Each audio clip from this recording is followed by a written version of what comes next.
Hello and welcome back to the Guns and Outdoors channel. Really hope that you are doing well out there today. Hey, if you're the type of person that's a do-it-yourselfer when it comes to changing out your firearm sights on your pistols, let me ask you a question. Was it easy? Was it always easy? Is it sometimes difficult? Better yet, be honest with yourself now. Did you ever screw anything up? Because I believe that we all have at one point or another. Please go ahead and like and subscribe to the channel down below as we get ready to tabletop the Master Sight Pusher from Real Avid. Let's get to it. Stand by.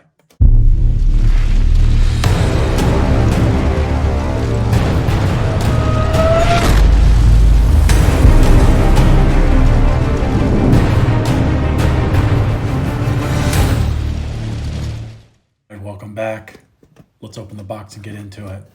Pretty good packaging. Everything's very secure in this one. Go ahead and open it up. What you'll notice about the Sight Pusher is it's huge. Very sturdy, a lot of metal, a lot of material. Very hefty, feels good in the hand. Coming with your different attachments. These are a pair of backup kind of clamps for the bottom part of the vise. And then here we have some all metal ones. Now they do give you a disclaimer on this. Look what it supports. You get an extended compact slide for your small skinny frame. See the Glock 43, Glock 42s, SIGs. You just lay this guy in here. The shield that I'm going to do here today, it's roughly the same. You could use that plate or not. What else is in the box? As we look at it, it comes with pretty good set of instructions. Let's go ahead and get this box out of the way here. All right, Master Sight Pusher. Now, invented in Minnesota, made in China. Let's have a look. Heavy. It's got all the bells and whistles. You can mount it to your bench, workbench if you so choose. You got all the instructions. Pretty clear, nice color pamphlet. Biggest thing is to oil this guy up, do the maintenance, know what the pieces do. But if you ever replaced sights before, whether it be 3-dot night sights or you put on a new can and you want to install some suppressor height sights, or you're just trying to do regular old adjustments, once you get things in, it's a pretty easy fix. Looking back at this, it's very substantial. And I really like this knob. You can get on it. It's very big adjustment wheel, so that makes it easy. It moves over the press block. It's a very smart design. If you move everything to the left, you'll notice that the top part of the block is for Glock's profile. And if you have dovetail sights and whatnot, you'll see where it's currently set. Basically, you get this all over to the left, and then it allows you to move the block. You can just switch it easily back and forth like so. Since I'm doing a Shield Plus today, I need these small ones that can go right into the front sight dovetail and allow me to make an adjustment. Go ahead and move this back and get this centered and everything set up, and we're going to give it a go. Now, I have an assortment of sight tools historically, and to each their own. They all have pros and cons, right, as we continue to look at this. When I saw this one, I decided to spend a little more versus what I'll say cheaping out, trying to find the best value and economy for sights. Now, this guy has an MSRP of $149, and that's not the cheapest sight tool out there for sure. This is how we're going to mount this puppy in. These are all our 5-6 attachment points. There's the bottom of the block. Again, you can bolt it in if you knew the proper bolt size. I kind of like it heavy enough so it's portable. I can move it in and around. I don't really feel the need to permanently mount it. So I have a real live use case with this one. I purchased a used M&P Shield Plus, and my rear sight was to the left and my front sight was drifted to the right. I was able to use my old NC Star Sight Pusher and take care of that, but it wouldn't do the front sight. So that's why I went ahead and pulled the trigger on the sight plunger. If you'll notice here as I zoom in, my front sight is microscopically to the right. So when I noticed, I could see and I was shooting to the left. Yeah, it's not my trigger finger, but it's just not centered. I'm not sure if I can get it to show up on camera here, but definitely you just have to take my word for it. This might be able to show it. So in this case, you'll see it a little to the left of the circle. It's not at the 12 o'clock position. It's more like the 11 and a half. 11 point, you can see what I'm saying, right? Like everyone, I have an assortment of front sight tools. They all have their pros and cons. So I decided to go ahead and spend a little more money. This guy wasn't cheap. Go ahead and set it in here and we'll talk about it. I didn't want to cheap out, and I wanted to give a real Avid tool a shot at $149 MSRP. It's definitely not the cheapest sight tool out there. If you go ahead and look online, you'll see a lot of sight tools around $40, $50, $60, $70. This is almost double, triple that price. But I would say at this point, I'll go ahead and let the cat out the bag. It's definitely worth it. The big thing here on front sights, it's all about just taking your time. You got to really finagle. You have to be patient. You don't want to scratch your finish. And it's really easy to do. We all know you can take your pistol to a gunsmith. Most gun stores will put them on for you for free. My local gun store, if you purchase a set of sights from them, they'll actually install them for free. And I think that's really cool. If that's your thing, you don't have a lot of guns, you want to be one and done. All right, I'm gonna go ahead and line this up real quick. Hold on a second. So what I recommend here is pushing this down. You see how it's spring-loaded on the top? I can push down the dovetails from the block, try to get my alignment as I tighten up the slide. I want to be very, very precise here. You have to unloosen, lower, confirm. Definitely want to do the best you can to eyeball your alignment. All right.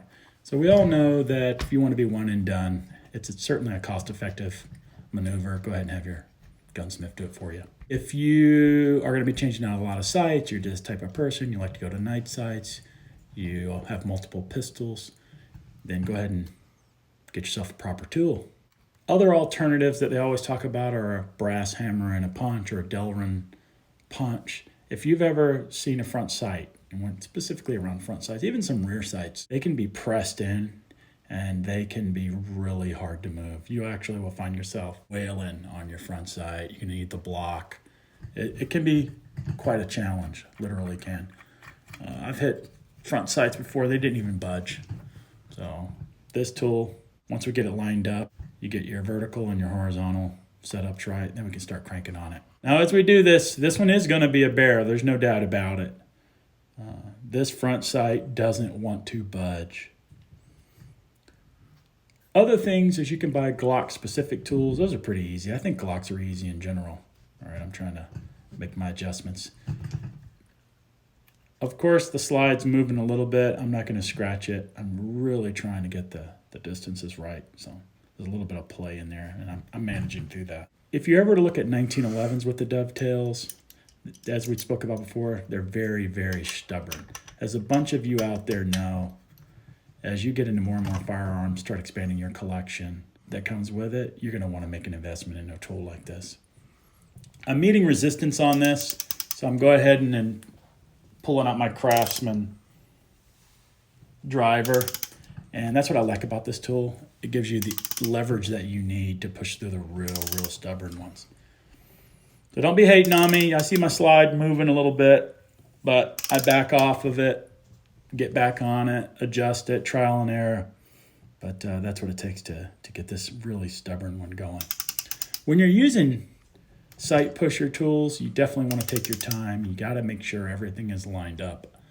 I can't say that enough. Yours truly, I'll share a couple of examples with you. I remember using an older sight pusher, even doing rear sights. I've scratched up my finish on a Glock once. That had a really nice bronze paint job when I was installing it. And that I was pissed at myself. I've also been in a hurry with the brass punch, and I've hit the top of a front sight versus the base of it and dented the front sight. Actually ruined them. Yeah, had to check them. That sucked. In that case, I was taking those off anyway. So the old ones are going off, a new set was going on, so it wasn't a big deal. But they're definitely fragile. I'm sure that you guys have your own stories of these, and we've all been there, done that. I'm really trying to see how much is moving versus not. It's not an obvious move. This is micro, right? I should have marked it with a pen. I didn't do that. Eyeballing it. This guy's definitely made for Glocks. He's made for Smith & Wessons, M&Ps, 1911, HKs, a lot of brands with the dovetails that are cut into the slide. Be careful. You'll see a lot of tools out there called rear sight pusher tools. They don't work on the front sight. They want to support the different milling marks for the guide rods, for example, in the Smith & Wessons. Go ahead and look at the front of my slide to see what I'm saying. It's important to know that certain sites won't do your front sight installations. Case in point, my Vism that I was speaking about earlier. It's a universal rear sight tool, and just doesn't work. And why? As we spoke about already, it just can't account for the milling within the slide, the way the slide's made. The push block itself doesn't line up. I am literally rechecking and just taking my time, kind of enjoying it. Yeah, I'm moving the block around, but that's why I like this big grab handle on it. This puppy's definitely heavy duty. It's got the 5 points of contact. It's going to keep the slide in place. It's got this oversized carry handle. That's going to allow for various angles, so I can really crank on this puppy and get her going. I told you, man, it's hard, right? Everybody shows you the perfect smooth like butter ones, but this one's cool. You get to see front sights with dovetail and the extra amount of precision required to actually make it work. I could just fast forward and show you the finished product, but let's keep it real, right? That should get me a like, so go ahead and like and subscribe to the channel down below while we're finishing this guy up. The height adjustment, as you saw earlier, right? It's spring-loaded, that vertical adjustment knob, and it's got those 4 slide clamps. They're all adjustable. And again, the base here, solid. And you need this wrench, man. Cranking on this thing. As long as you're lined up, you can get a little happy with it. Let's go ahead and back it off now. I think I got it exactly where I want. We did this live adjustment for you on this used Smith & Wesson Shield Plus.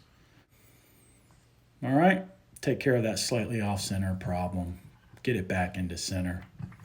And should continue to be dead on. I've never been one for really adjusting my front sights. Again, this was used, so the previous owner must have compensated and taken it. These are the spring-loaded. This is the top part I was telling you about. These are kind of tricky because they're Delrin or plastic to get out. Just want to be careful here. Take your time. Pull the slide out. Don't scratch anything. And here's our first look, guys. First look. So I did pretty good. I hit the base. I didn't mar up my finish. And if I line it up here, clean out a little bit of debris. Remember, it was slightly to the right. And now we are pretty good without breaking out a micrometer. If I give us some good focus, boom, money. So all that torquing I did towards the end to get through this, to push through, worked out great. Look at the center. Looks pretty 12 o'clock to me. And there you have it. I'm good with the tool. I'm glad I made the purchase. If you're one to change out multiple sights, then the real Avid Master Sight Pusher tool is for you. It does both front and rear. It's definitely going to save you time and money in the long run. I know this wasn't a pew-pew video, but that's okay. People like accessories and gadgets as well. Please like and subscribe to the channel. Let us know what sight pusher you have down below and what your experience is. See ya.